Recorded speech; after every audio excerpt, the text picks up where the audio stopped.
ಒಂದು ಯೋಜನೆ ತಂದಿದ್ದಾರೆ ಕರ್ನಾಟಕ ಸರ್ಕಾರದಿಂದ.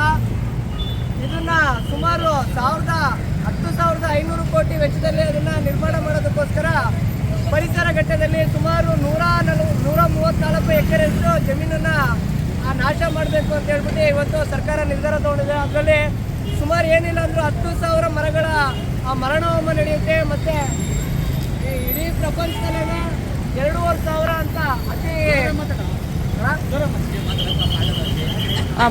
ಮಾತಾಡು ಅತಿ ವಿರಳವಾದಂಥ ಒಂದು ಸೂಕ್ಷ್ಮ ಜೀವಿಗಳಾದಂಥ ಏನು ಪ್ರಾಣಿ ವಲಯಗಳ ಪ್ರಾಣಿ ಸಂತತಿಗೆ ಅದು ನಾಶ ಆಗ್ತಾ ಇದೆ.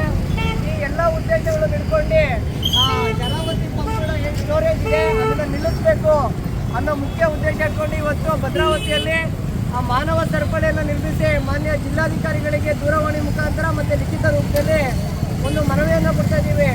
ಆ ಮನವಿ ಪತ್ರದಲ್ಲಿ ಡಾಕ್ಟರ್ ಟಿ ರಾಮಚಂದ್ರ ಅವರ ವರದಿ ಮತ್ತು 2023ರಲ್ಲಿ ಕೇಂದ್ರ ಸಚಿವಾಲಯದ ಏನು ಒಬ್ಬ ಮುಖ್ಯ ನಿರೂಪಕರೆಲ್ಲ ಬಂದಿದ್ರು, ಅವರು ಈ ಯೋಜನೆಯನ್ನು ನಿಲ್ಲಿಸಬೇಕು, ಸಮ್ಮತಿ ಇಲ್ಲ ಅನ್ನೋದನ್ನೆಲ್ಲ ವ್ಯಕ್ತಪಡಿಸಿದ್ರು.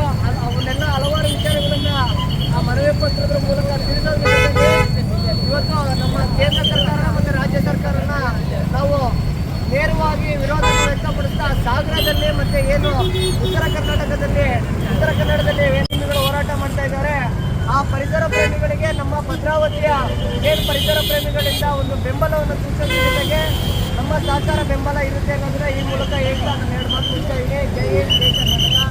ಸ್ಥಳಕ್ಕೆ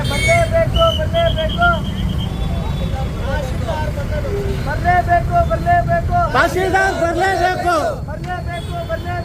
ತಹಶೀಲ್ದಾರ್ ಬರಲೇಬೇಕು.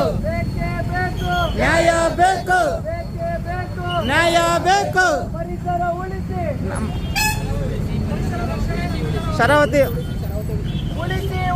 ಶರಾವತಿ ಉಳಿಸಿ. ಪರಿಸರ ಹಕ್ಕು ನಮ್ಮೆಲ್ಲರ ಹಕ್ಕು. ನಮಸ್ತೆ. ನಾವೇನು ಕರ್ನಾಟಕ ರಾಷ್ಟ್ರ ಸಮಿತಿ ಪಕ್ಷದಿಂದ ಭದ್ರಾವತಿ ಮಂಡಲ ಸರ್ಕಲ್ನಲ್ಲಿ ಒಂದು ಮಾನವ ಸರಪಳಿಯನ್ನು ನಿರ್ಮಿಸಿ ಏನೋ ಒಂದು ಪ್ರತಿಭಟನೆ ಮಾಡ್ತಾ ಇದ್ದೀವಿ. ಶಿವಮೊಗ್ಗ ಜಿಲ್ಲೆ ಸಾಗರದಲ್ಲಿ ಏನು ಶರಾವತಿ ಪಂಪ್ ಸೆಟ್ ಯೋಜನೆ ಅಂತೇಳಿ ಏನೊಂದು ಅವೈಜ್ಞಾನಿಕವಾದ ಯೋಜನೆಯನ್ನು ಹಮ್ಮಿಕೊಳ್ತಾ ಇದ್ದಾರೆ. ಇದರಿಂದ ಪರಿಸರ ಮತ್ತು ವನ್ಯಜೀವಿ ಎರಡೂ ನಾಶ ಆಗ್ತಾ ಇರತಕ್ಕಂಥದ್ದು ಮೇಲ್ನೋಟಕ್ಕೆ ಕಂಡು ಬಂದಿದ್ದು. ಇದರಿಂದ ಏನು ಅವೈಜ್ಞಾನಿಕವಾಗಿದ್ದಾರೆ. ವನ್ಯಜೀವಿ ಸಂರಕ್ಷಣಾ ಕಾಯ್ದೆ ಮತ್ತು ಪರಿಸರ ಮಾಲಿನ್ಯದ ಏನು ಪರಿಸರ ಇದು ವರದಿಯನ್ನು ತೆಗೆದುಕೊಳ್ಳದೆ ಅವರು ಅವೈಜ್ಞಾನಿಕ ಅಂತೇಳಿ ಸಮ್ಮತಿಯನ್ನು ನೀಡದಲ್ಲ ಇದ್ರೂ ಕೂಡ ಏನು ರಾಜ್ಯ ಸರ್ಕಾರ ಈ ಯೋಜನೆಯನ್ನು ಕೈಗೊಳ್ಳಿಕೊಂಡಿದ್ದು ಇದರಿಂದ ಪರಿಸರ ಮತ್ತು ವನ್ಯಜೀವಿ ಎಲ್ಲ ಸಂಪೂರ್ಣವಾಗಿ ಹಾಳಾಗ್ತಾ ಇದ್ದು ಸಮಿತಿ ಪಕ್ಷದಿಂದ ಭದ್ರಾವತಿ ಮಂಡಲ ಸರ್ಕಲ್ನಲ್ಲಿ ಒಂದು ಮಾನವ ಸರಪಳಿಯನ್ನು ನಿರ್ಮಿಸಿ ಏನೋ ಒಂದು ಪ್ರತಿಭಟನೆ ಮಾಡ್ತಾ ಇದ್ದೀವಿ. ಶಿವಮೊಗ್ಗ ಜಿಲ್ಲೆ ಸಾಗರದಲ್ಲಿ ಏನು ಶರಾವತಿ ಪಂಪ್ ಸೆಟ್ ಯೋಜನೆ ಅಂತೇಳಿ ಏನೊಂದು ಅವೈಜ್ಞಾನಿಕವಾದ ಯೋಜನೆಯನ್ನು ಹಮ್ಮಿಕೊಳ್ತಾ ಇದ್ದಾರೆ. ಇದರಿಂದ ಪರಿಸರ ಮತ್ತು ವನ್ಯಜೀವಿ ಎರಡೂ ನಾಶ ಆಗ್ತಾ ಇರತಕ್ಕಂಥದ್ದು ಮೇಲ್ನೋಟಕ್ಕೆ ಕಂಡು ಬಂದಿದ್ದು. ಇದರಿಂದ ಏನು ಅವೈಜ್ಞಾನಿಕವಾಗಿದ್ದಾರೆ. ವನ್ಯಜೀವಿ ಸಂರಕ್ಷಣಾ ಕಾಯ್ದೆ ಮತ್ತು ಪರಿಸರ ಮಾಲಿನ್ಯದ ಏನು ಪರಿಸರ ಇದು ವರದಿಯನ್ನು ತೆಗೆದುಕೊಳ್ಳದೆ ಅವರು ಅವೈಜ್ಞಾನಿಕ ಅಂತೇಳಿ ಸಮ್ಮತಿಯನ್ನು ನೀಡದಲ್ಲ ಇದ್ರೂ ಕೂಡ ಏನು ರಾಜ್ಯ ಸರ್ಕಾರ ಈ ಯೋಜನೆಯನ್ನು ಕೈಗೊಳ್ಳಿಕೊಂಡಿದ್ದು ಇದರಿಂದ ಪರಿಸರ ಮತ್ತು ವನ್ಯಜೀವಿ ಎಲ್ಲ ಸಂಪೂರ್ಣವಾಗಿ ಹಾಳಾಗ್ತಾ ಇದ್ದು.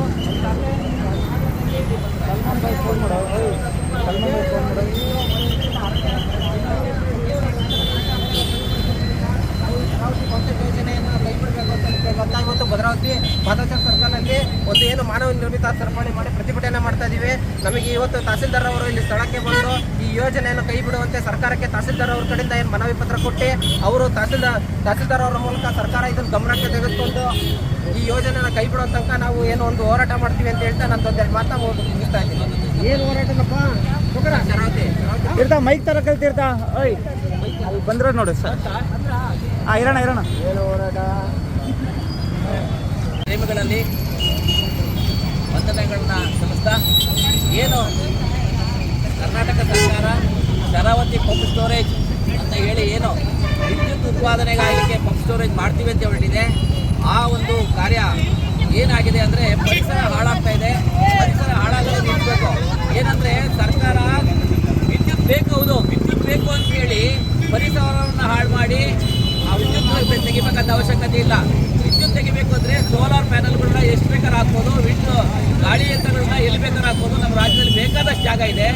ಇರೋ ಜಾಗದಲ್ಲಿ ಪರಿಸರ ಹಾಳು ಮಾಡೋದಂದರೆ ಒಂದು ತಾಯಿಯ ಗರ್ಭವನ್ನು ಸೀಳಿ ಮಗುವನ್ನು ತೆಗೆದಾಗೆ ಮಗು ಬೇಕು ಅಂತೇಳಿ ತಾಯಿ ಗರ್ಭ ಸೀಳಿದಾಗುತ್ತೆ. ದಯವಿಟ್ಟು ಆ ಕೆಲಸ ಮಾಡಬೇಡಿ. ಕರ್ನಾಟಕ ಸರ್ಕಾರಕ್ಕೆ ನಾವು ಮನವಿ ಆಗ್ರಹ ಏನಪ್ಪ ಅಂದರೆ, ದಯವಿಟ್ಟು ಈ ಪಂಪ್ ಸ್ಟೋರೇಜ್ ಅಂತ ಹೇಳಿ ಏನು ಮಾಡ್ತಾ ಇದ್ದೀರಿ, ಪರಿಸರ ಹಾಳು ಮಾಡೋಂಥ ಸಾವಿರಾರು ಎಕರೆ ಪರಿಸರವನ್ನು ಹಾಳು ಮಾಡೋಂಥ ಪ್ರಾಣಿ ಪಕ್ಷಿಗಳು ಜನಗಳಿಗೆ ಎಲ್ಲರಿಗೂ ಹಾಳು ಮಾಡೋಂಥ ಕೆಲಸಗಳನ್ನು ಮಾಡಬೇಡಿ. ಇದಕ್ಕೆ ಬದಲು ನೀವು ಏನು ವಿದ್ಯುತ್ ತೆಗಿಬೇಕು, ನೀವು 2,000 ಅಲ್ಲ 4,000 ಮೆಗಾವ್ಯಾಟ್ ವಿದ್ಯುತ್ ಬೇಕು ಅಂದ್ರೂ ನಮ್ಮಲ್ಲಿ ಬೇಕಾದಷ್ಟು ಜಾಗ ಇದೆ. ಸೋಲಾರ್ ಪ್ಯಾನಲ್ಗಳನ್ನ ಹಾಕ್ಬೋದು. ಸೋಲಾರ್ ಪ್ಯಾನಲಲ್ಲಿ ಬೇಕಾದಷ್ಟು ವಿದ್ಯುತ್ ಬರುತ್ತೆ. ಜೊತೆಗೆ ಗಾಳಿ ಯಂತ್ರಗಳನ್ನು ಹಾಕೋದ್ರಿಂದ ವಿದ್ಯುತ್ ತೆಗೆಯೋದಕ್ಕೆ ಅವಕಾಶ ಇದೆ.